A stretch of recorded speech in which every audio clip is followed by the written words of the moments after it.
So, of course, I got the interview, and we talked about Roosevelt, we talked about Nuremberg and all that. And well, I thought the time was running out. I said, no, I have to tell you, Mr. Justice, I had an ulterior motive in coming down here.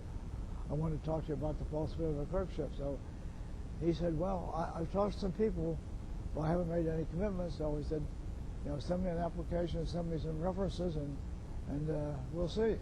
So I, of course, knew who to ask to be my references, and I said the other day, I read those letters that supported me recently. I didn't recognize myself.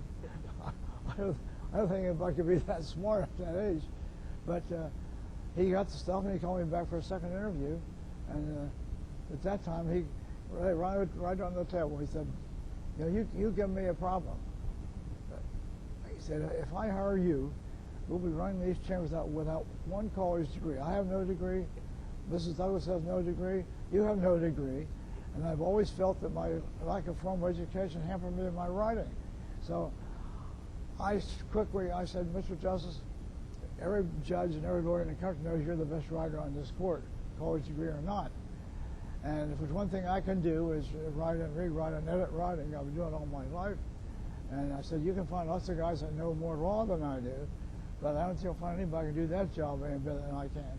So if that's the kind of a guy you want, and somebody will be, I remember saying I had a flair for people and for politics, be fiercely loyal to you, I'm your man.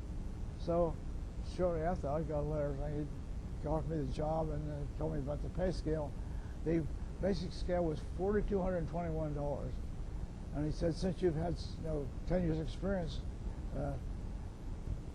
you might qualify as a senior on the senior level, and I'll talk to the Chief Justice about that. And of course, when I came, he told me, Vincent said, okay.